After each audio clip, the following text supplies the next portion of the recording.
اب عشق کہانی چھوڑو تم، ہتھیار اٹھا کر پھیرا دو اغیار کی بسم اللہ الرحمن الرحیم نحمده ونصلي على رسوله الكريم اما بعد فاعوذ بالله من الشيطان الرجيم بسم الله الرحمن الرحيم ومن اعرض عن ذكري فإن له معيشة ضنكا ونحشره يوم القيامة أعمى قال رب لم حشرتني أعمى وقد كنت بصيرا صدق الله العظيم قال النبي صلى الله عليه وسلم الدعاء سلاح المؤمن او كما قال عليه الصلاة والسلام۔ محترم دوستو، بزرگوں اور دینی ایمانی بھائیوں، اللہ رب العزت نے اپنی زندگی جو امانت کے طور پر اللہ نے ہمیں عطا فرمائی ہے، اس زندگی کو پھر اللہ کو واپس کامیاب کر کے دینا اور اپنی زندگی کو اللہ کی رضا کے مطابق بنانا، اس کے لیے اللہ رب العزت نے اس دنیا میں ہم کو بھیجا ہے۔ اسی لیے اللہ کا ارشاد ہے وَمَا خَلَقْتُ الْجِنَّ وَالْإِنسَ إِلَّا لِيَعْبُدُونَ۔ اللہ چاہتا ہے کہ ہم انسان اپنی زندگی کو اس طرح بنائیں کہ زندگی کا ہر لمحہ بندگی ہو جائے اور گندگی سے پاک ہو جائے۔ قرآن کریم کی آیت وَمَنْ أَعْرَضَ عَنْ ذِكْرِي فَإِنَّ لَهُ مَعِيشَةً ضَنْكًا وَنَحْشُرُهُ يَوْمَ الْقِيَامَةِ أَعْمَى وَقَدْ كُنْتُ بَصِيرًا قَالَ رَبِّ لِمَ حَشَرْتَنِي أَعْمَى وَقَدْ كُنْتُ بَصِيرًا۔ ہم جو زندگی میں حالات کا مقابلہ کر رہے ہیں، اپنے بامڑویل ہی کو دیکھ لو، کون سا گھر ایسا ہے جس میں پرسکون زندگی ہو؟ گھر میں چھوٹی سے چھوٹی یا بڑی سے بڑی پریشانی ہے ہی، پریشانی سے دور ہے ہی نہیں، حالات میں گرے ہوئے ہیں۔ پریشانیوں نے جیسے ہمارے گھر کا دروازہ دیکھ لیا، ایک گئی نہیں کہ دوسری سامنے کھڑی ہو جاتی، ہر بلا آفت بری نظر ہر طرف سے گرے ہوئے ہیں۔ کبھی بیوی اچھی ہیں تو اولاد بیمار ہیں، حالات کا شکار ہیں، یا کاروبار اچھا نہیں ہے، ہر طرف سے آدمی اور انسان پریشانیوں کے عالم میں ڈوبا ہوا، کوئی چھوٹی پریشانی میں ہے تو کوئی بڑی پریشانی میں ہے۔ ان حالات سے نکلنے کے لیے اللہ نے اس قرآن کریم کی آیت میں ایک ڈنکے کی چوٹ پر صاف اعلان کیا۔ اگر ہم مسلمانوں کی نظر اس آیت پر پڑے اور اس پر توجہ دیں کہ اللہ کہنا کیا چاہتا ہے، تو یقیناً ہماری زندگی ان دشواریوں سے نکل سکتی ہے۔ اللہ رب العزت نے اس آیت میں کتنے صاف لفظوں میں کہا وَمَنْ أَعْرَضَ عَنْ ذِكْرِي فَإِنَّ لَهُ مَعِيشَةً ضَنْكًا۔ وَمَنْ جو شخص اعرض منہ پھیر لے گا، کس چیز سے؟ عن ذکری، میری یاد سے، مجھے یاد کرنے سے، میرے حکم کو ماننے سے، فَإِنَّ لَهُ مَعِيشَةً ضَنْكًا۔ اللہ جو ہیں اپنی یاد سے جو انسان غافل ہوتا ہے، پہلی پریشانی یہ دیتے ہیں فَإِنَّ لَهُ مَعِيشَةً ضَنْكًا۔ معیشت جو ہمارا کاروبار ہے، بزنس ہے، معیشت ہے، اللہ اسے دن کا ایسا تنگ کرتے ہیں. بہت سے لوگ جب ملاقات کرتے ہیں تو کہتے ہیں مول صاحب پیسہ تو آوے پر جائے کی بھی اتنا خبریں نہیں پڑے. الحمدللہ بہت اچھا دھندا ہوتا ہے لیکن کہاں چلے جاتے ہیں پتہ ہی نہیں چلتا. یہ ہے فَإِنَّ لَهُ مَعِيشَةً ضَنْكَ، تمہارا دل تنگ کر دیتا ہے اللہ. تمہارے پاس ہزاروں لاکھوں کروڑوں روپے ہیں، پراپرٹی ہے، جائیداد ہے، لیکن اس کے بعد سکون نہیں ہے. کیونکہ غفلت کس چیز سے؟ پہلی شرط اللہ کی وَمَنْ أَعْرَضَ عَنْ ذِكْرِي، اللہ کی یاد سے، اللہ کو یاد کرنے سے، اللہ کے حکم سے، قرآن کریم کی آیات سے، نبی کریم صلی اللہ علیہ وسلم کے فرمان سے اعرض، منہ پھیر لیا. اب اس کی پہلی علامت یہ ہوگی کہ مسلمانوں کو آپ جہاں کہیں آپ دیکھیں گے وہ حالات کا شکار ہے، پریشانیوں میں ڈوبا ہوا ہے. سب سے پہلا حل اللہ نے صاف کہا، کوئی بھی آیت میں آگے پیچھے کچھ بھی نہیں ہے. وَمَنْ أَعْرَضَ، جس نے منہ پھیر لیا، عن ذکری، اپنی یاد سے، فَإِنَّ لَهُ مَعِيشَةً ضَنْكَ، اللہ اس کا پہلا کام یہ کریں گے، اس کا کاروبار، اس کا روزگار، اس کی معیشت جو کماتا ہے اس کو ہی پہلے ہڑپ لیں گے، اس کو تنگ کر دیں گے، پریشانیوں میں ڈال دیں گے. جو 100 روپے میں کام ہوتا تھا اب ہزاروں روپے ڈالنے کے باوجود بھی نہیں ہو رہا. دواخانوں کے چکر لگ رہے ہیں. ایک مصیبت آتی ہے اور یہ ختم ہوئی نہیں کہ دوسری سامنے کھڑی ہو جاتی ہے. فَإِنَّ لَهُ مَعِيشَةً ضَنْكَ، اللہ ایسا تنگ کر دے گا. حالات میں ایسے گریں گے کہ جو ہیں گھر کی پریشانیاں ہوگی، کاروبار کی پریشانیاں ہوگی، گھر میں رہ رہے ہیں، محلے میں رہ رہے ہیں، سب طرف سے پریشانی ایک دم سے گھیر لے گی. جینا مشکل ہو جائے گا، معیشت تنگ ہو جائے گی. ایسا کیوں ہوا؟ وَمَنْ أَعْرَضَ عَنْ ذِكْرِي، اللہ کی یاد سے. اللہ کی یاد کیا ہے؟ فضائل اعمال میں حضرت شیخ نور اللہ مرقدہ نے لکھا ہے اللہ کی یاد یہ ہے کہ پہلے ذکر لسانی، زبان سے ذکر کرنا. ایک تو ہے زبان سے ذکر کرتے ہیں جیسے نماز پڑھنا، قرآن کریم کی تلاوت کرنا، اپنی بیوی کے ساتھ اچھا سلوک کرنا زبان کے ذریعے سے. اوئے ایاں چل ہمرے کے نہیں، اپنی اولاد کو تو تڑاکے سے بلانا. باپ ہے تو کیا ہوا، تو تڑاک سے بلانا، بے ادبی سے بات کرنا، اپنے پڑوسیوں کے ساتھ، اپنے بھائیوں کے ساتھ غلط طریقے سے زبان کے غلط الفاظ استعمال کرنا، یہ اللہ کے ذکر نہیں ہے. اللہ کے نبی صلی اللہ علیہ وسلم نے فرمایا کہ بیوی کو لقمہ کھلانا بھی جو ہے صدقہ ہے. بیوی کے ساتھ، اپنے بھائیوں کے ساتھ، اپنے والدین کے ساتھ، اپنے بہنوں کے ساتھ، پڑوسیوں کے ساتھ، بلکہ کسی بھی انسان کے ساتھ خوش مزاجی سے بات کرنا بھی صدقہ ہے. تو یہ صدقہ ثواب نہیں ہے، اللہ کی عبادت نہیں ہے، اللہ کا ذکر نہیں ہے. ذکر کیا؟ یہ تسبیح گمانا یا اللہ اللہ کرنا، اسی کو ذکر کہتے ہیں. نہیں. تو پہلی چیز ذکر لسانی. فضائل اعمال میں حضرت شیخ نے لکھا ایک ہے ذکر لسانی جو زبان سے کرتے ہیں اور سب سے اعلیٰ درجہ ہے اور یہی مقصود ہے ذکر قلبی.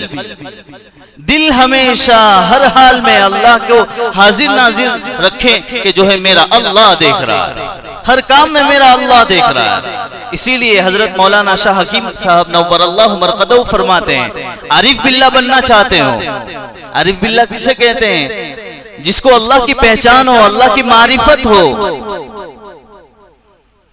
اور حضرت نے فرمایا کہ اس کو عارف باللہ کہتے ہیں جس کو دنیا کی ہر چیز میں اللہ دکھائی دے، اس کو کہتے ہیں عارف باللہ. اور ذکر قلبی بھی یہی ہوتا ہے. آپ کھانا کھا رہے ہیں تو ایسا نہیں کہ ایک طرف موبائل رکھ دیا ہے اور کھانا شروع ہو گیا، بچے بھی بیٹھے ہوئے بسم اللہ وعلا برکت اللہ کہاں گیا. کھانا پک رہا ہے، اپنی بیوی کو، اپنی والدہ کو، اپنے مستورات کو یہ تربیت ہونی چاہیے بسم اللہ کے ذریعے سے اپنا کام شروع کریں. ارے کھانا عبادت ہے. ومن اعرض عن ذکری، اللہ کے ذکر سے جب ہمارا کھانا اعراض کرے گا، منہ موڑ لے گا، بسم اللہ کے بغیر کھانا بن رہا ہے، بسم اللہ کے بغیر ہمارا ہر کام ہو رہا ہے، تو یہ کیا ہو گیا؟ محمد الرسول اللہ زندگی میں نہیں ہے. صلی اللہ علیہ وسلم.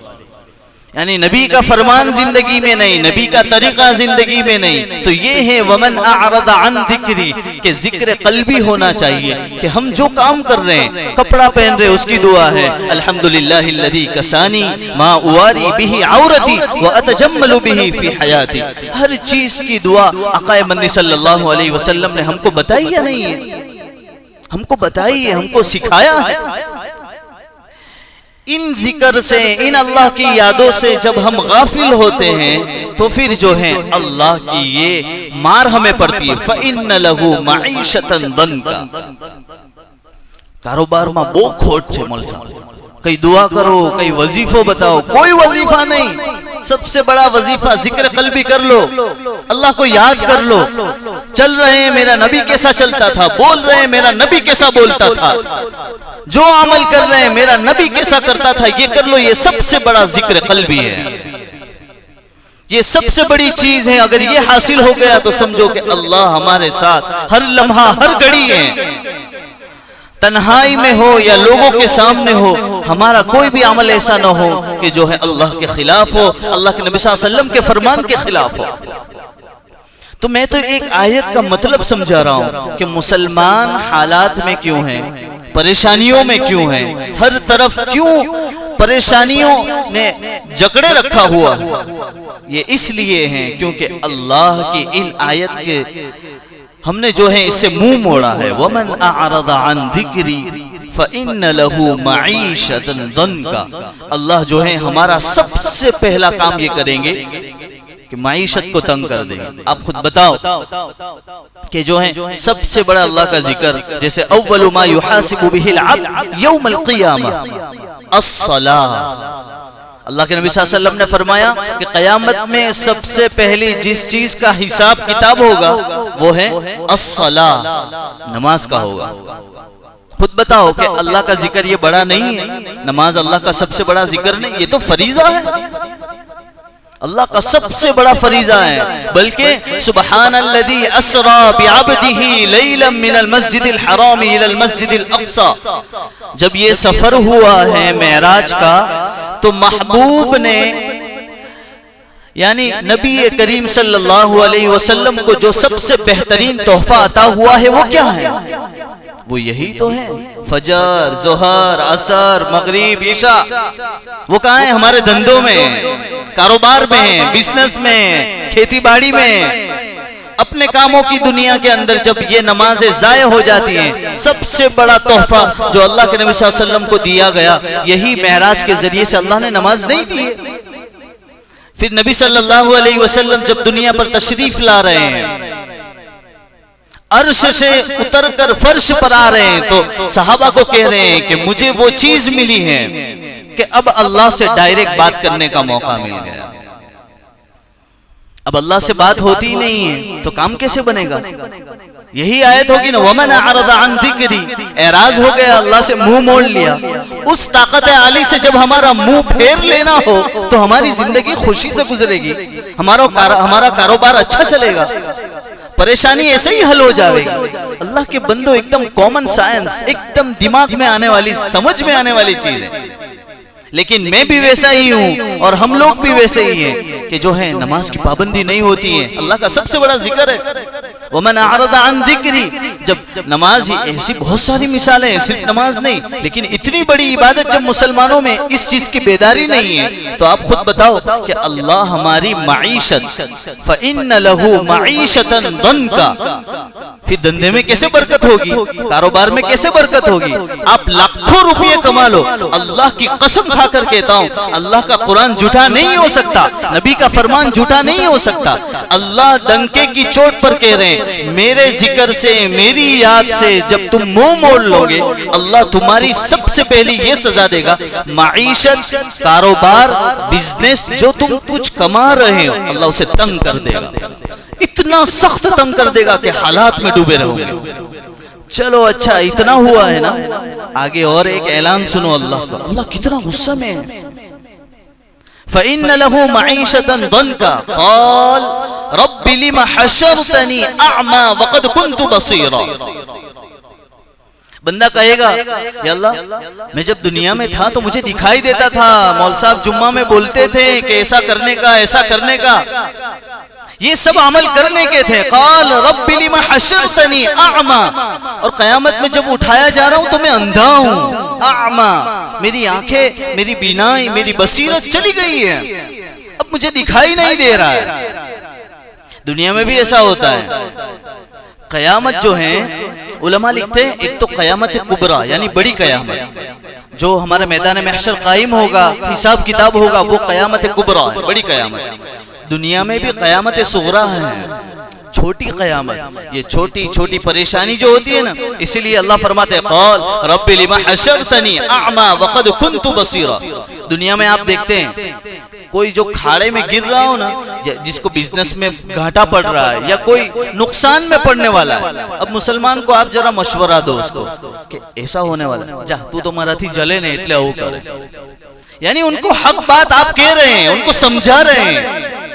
قال رب لما حشرتنی اعما وقد كنت بصیرا، حالانکہ میں تو دیکھ رہا تھا، مجھے دکھائی دے رہا تھا، اب میں اندھا ہو گیا. یعنی دنیا میں بھی جب مول صاحب یہ بات کہتے تھے کہ یہ چیزیں جو میں تمہیں بتا رہا ہوں قیامت کی، دنیا کی نقصان دہ چیزیں ہیں، کھلی آنکھوں سے جو ہے اللہ کہہ رہا ہے کہ یہ نقصان دہ ہیں. وقد كنت بصیرا، یا اللہ میں اندھا کیسے ہو گیا؟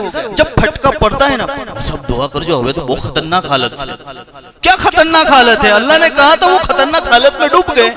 قال رب لما حشرتنی، قیامت صغریٰ حالات میں آ جاتا ہے آدمی.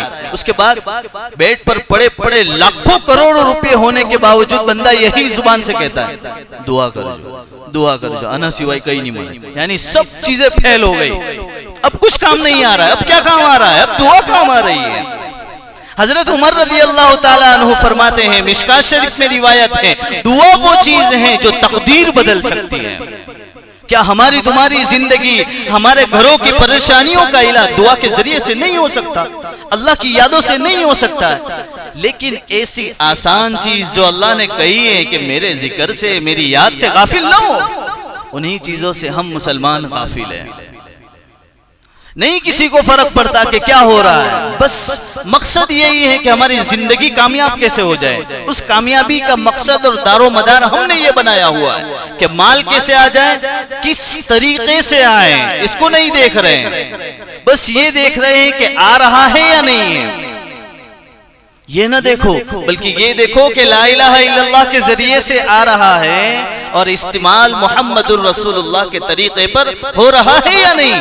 یہ دیکھو اگر نہیں ہو رہا ہے تو آپ دیکھو دنیا میں آپ نے بارہا یہ مثال دیکھی ہے کہ آپ نے کسی کو اچھا مشورہ دینے کی کوشش کی، اس کے باوجود بھی لوگ آپ کو یہ کہیں گے تنے جلن تھا، تنے تو بس یہ کہ میں ترقی کری جام تو تنے وہ ٹینشن. اللہ کہہ رہے ہیں کہ دنیا میں ہوتے ہوئے، کیونکہ ایک آدمی جس چیز میں ماہر ہوتا ہے اس کو معلوم ہے کہ وہ واقعیتاً گھاٹے میں پڑنے والا ہے، نقصان میں پڑنے والا ہے، اس لیے وہ آدمی کہہ رہا ہے، اس کا خیر خواہ ہے. لیکن سامنے والا جو ہے دیکھتے ہوئے بھی اندھا بن جاتا ہے. قال رب لما حشرتنی اعما وقد كنت بصیرا، دیکھتے ہوئے بھی اللہ کیسا کر دیتے ہیں، اس کو اندھا کر دیتے ہیں. یعنی دنیا میں بھی قیامت صغریٰ ہے کہ ایک تو معیشت اور دھوکے میں پڑ جاوے گا تو اس کی معیشت تنگ ہو جاوے گی. اب جب کوئی حق بات کہنے والا، سچ بات کہنے والا اس کو سمجھا رہا ہے تب بھی اس کو کیا لگتا ہے کہ یہ جو ہے مہرو کھوٹو وچار ہے، میں نقصان میں پڑوں گا، میں ترقی کر لوں گا تو اس کو برداشت نہیں ہے. ایسا نہیں ہے. اللہ بھی یہی کہہ رہے ہیں کہ تمہاری دنیا اور تمہاری آخرت سنوارنے کے لیے سب سے ضروری ہے کہ جو ہے اللہ کی یاد سے غافل نہ ہو. اسی لیے میں نے ایک حدیث پڑھی ہے، نبی کریم صلی اللہ علیہ وسلم نے فرمایا دعاء سلاح المؤمن، مومن کا سب سے بہترین ہتھیار دعا ہے. اللہ سے دعا مانگنی ہے. ہم نے نہیں دیکھا چھوٹے بچے کو کہ جب بھی کوئی بھی ضرورت پڑتی ہے تو وہ جو ہے ماں باپ سے گڑ گڑاتا ہے، جس سے اس کا تعلق ہوتا ہے اس کے سامنے گڑ گڑا کر روتا ہے. کس نے سکھایا ہے؟ دنیا میں آیا تب بھی روتا ہے، اور جب تک اس کو عقل و شعور نہیں آ جاتا تب تک وہ روتا ہی رہتا ہے. اور جب عقل آ جاتی ہے تو اب مزید رونا چاہیے. جب روتے ہوئے سب کام پورے ہوئے ہیں تو جب کھوپڑی میں سب بات آ گئی ہے، اب سمجھ میں سب آ رہا ہے، تو اب کیا کرنا چاہیے؟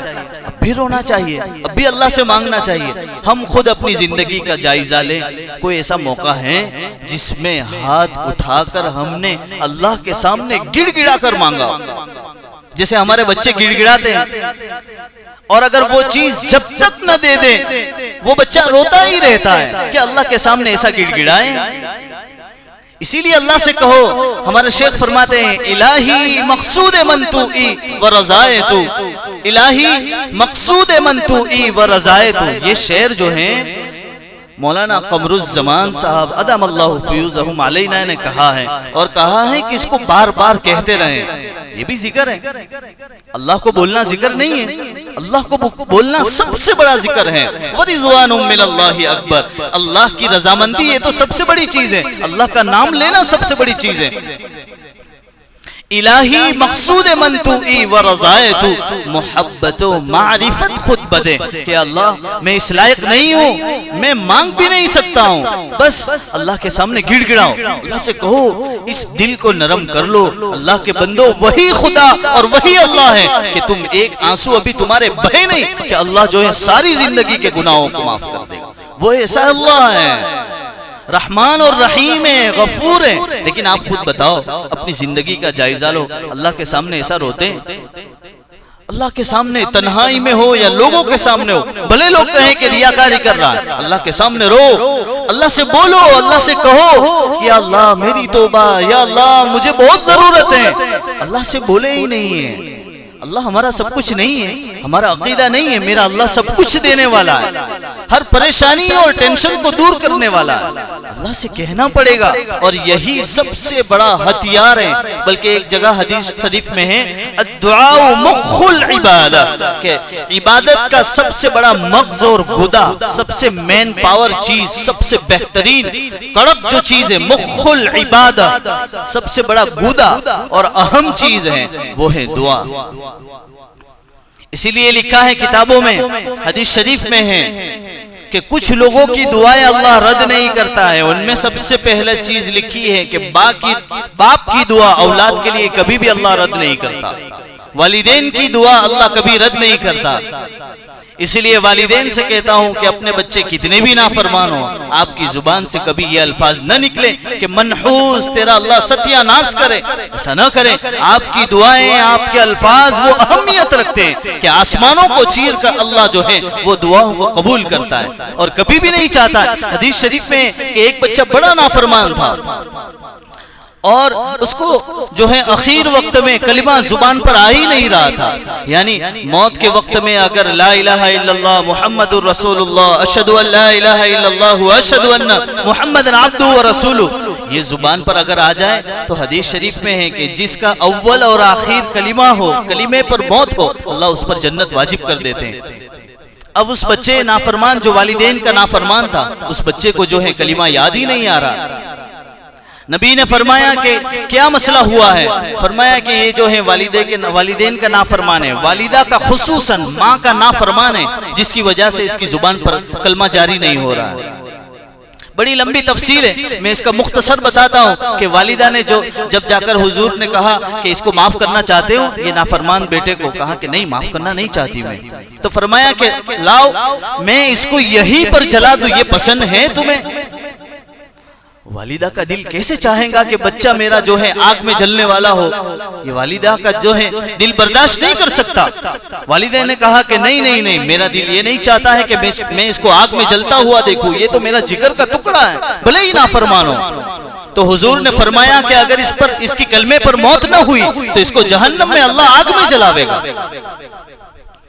تو والدہ نے صرف اس وجہ سے کہ میرا بیٹا آگ میں جلے یہ مجھے برداشت نہیں ہے، تو والدہ نے جو ہے اس کو معاف کر دیا۔ ماں نے اپنے نافرمان بیٹے کو معاف کر دیا، جیسے ہی معاف کیا اس کی زبان پر کلمہ جاری ہو گیا۔ تو والدین ایک وہ شخص ہیں جس کی دعا اللہ جو ہے رد نہیں کرتے، مظلوم کی دعا اللہ کبھی بھی رد نہیں کرتے، حاجی کی دعا اللہ کبھی بھی رد نہیں کرتے ہیں۔ بیمار ہو اس شخص سے بھی درخواست کریں کہ میرے لیے دعا کریں، اس کے لیے ہمیں بھی دعا کرنی ہے، لیکن بیمار کو بھی کہیں کہ ہمارے لیے دعا کریں، اللہ اس کی بھی دعا جو ہے رد نہیں کرتے، یتیم کی دعا رد نہیں کرتے ہیں۔ اور عادل بادشاہ ہو اس کی بھی دعا اللہ کبھی رد نہیں کرتے. حج پر جانے والا جو ہو حاجی ہے اللہ اس کی بھی دعا رد نہیں کرتے. ایسے کئی لوگ ہیں جن کی اللہ دعائیں رد نہیں کرتے ہیں. تو دعا ایک ایسا ہتھیار مومن کے پاس ہے جس کو کوئی بھی دنیا کی حکومت یہ نہیں کہہ سکتی کہ آپ یہ نہ کریں. اسی لیے جب بھی حالات ہوتے ہیں ہم کیا کرتے ہیں, فجر میں قنوت نازلہ پڑھتے ہیں. قنوت نازلہ پڑھتے ہیں, آپ پیچھے سے آمین کہتے رہتے ہیں دل ہی دل کے اندر کہ جو ہے یہ دعا ان کے لیے بھی اور ہمارے لیے بھی راحت کا ذریعہ بنتی ہے اور اللہ کی رحمت اس کی طرف متوجہ ہوتی ہے. تو یہ کچھ چیزیں ہیں. اس کے بعد ایک دو باتیں میں بتاتا ہوں. علامہ شامی رحمت اللہ علیہ نے لکھا ہے کہ جب دعا مانگے تو دونوں ہاتھ اس طرح سینے کے سامنے اس طرح اٹھا کر اللہ سے دعا مانگے. لکھا ہے حضرت حکیم صاحب نور اللہ مرقدہ نے کہ جیسے ہمارا نماز کا قبلہ کعبہ ہے ہماری دعا کا قبلہ آسمان ہے. یہ ایک چیز لکھی ہے, ہماری دعا کا قبلہ آسمان ہے. تو یہ ہمارا ہاتھ جو ہے اس طرح. حکیم صاحب کی کتاب میں لکھا ہے کہ حضرت شاہ ابرار الحق صاحب نور اللہ مرقدہ کی بات لکھی ہے کہ یہ جو ہمارا دوسرے نمبر کا بٹن ہوتا ہے اس کے سامنے کر دے تو سینے کے سامنے ہو ہی جاوے گا. علامہ شامی رحمت اللہ علی قاری رحمت اللہ علیہ نے بروایت ابو سلیمان دارمی رحمت اللہ علیہ لکھا ہے کہ جب دعا شروع کریں تو اول اور آخر میں درود شریف پڑھیں. اللہ کی ذات سے امید ہے درود کبھی بھی رد نہیں ہوتا ہے, تو اس کے بیچ میں جو دعائیں مانگی ہوگی اللہ رد نہیں کریں گے. اس کے بعد میں ایک بہترین وظیفہ بتاتا ہوں. آپ چاہتے ہو کہ نبی نے جتنی دعا مانگی سب مل جائے اور جن چیزوں سے پناہ چاہیے ہے ان چیزوں سے ہم بھی پناہ مانگ لیں. میں دعا یہ اکثر جمعہ کے دن پڑھتا ہوں, آپ کو بھی یاد ہے, وہ دعا آپ پڑھتے رہیں. اللہم انا نسألک من خیر ما سألک منہ نبیک و حبیبک محمد صلی اللہ علیہ وسلم. ان چیز میں کیا لکھا ہے کہ اللہ جتنی بھی آپ کے محبوب صلی اللہ علیہ وسلم نے بھلائی کی دعا مانگی ہے اس میں ہمارا حصہ نصیب فرما. ایک جملہ ہو گیا وَنَعُوذُ بِكَ, اور میں پناہ چاہتا ہوں وَنَعُوذُ بِكَ مِن شَرِّ مَا سألک منہ نبیک و حبیبک محمد صلی اللہ علیہ وسلم, کہ ان چیزوں سے پناہ چاہتا ہوں جتنی بھی ہمارے نبی نے پناہ مانگی ہے ان سب چیزوں سے ہماری بھی پناہ ہو جاوے گی. تو اچھی جتنی چیزیں نبی نے مانگی وہ سب مل جاوے گی اور جتنی بری چیزوں سے پناہ چاہی وہ بھی آ جاوے گی. تو یہ دعا پڑھتے رہیں, یہ ایک بہترین تحفہ تھا. اللہ رب العزت مجھے آپ کو عمل کرنے کی توفیق عطا فرمائے. وآخر دعوانا. مولانا وسیم شاہ دھرم پوری کی آفیشیل چینل کو سبسکرائب کریں اور بیل آئیکن دبائیں.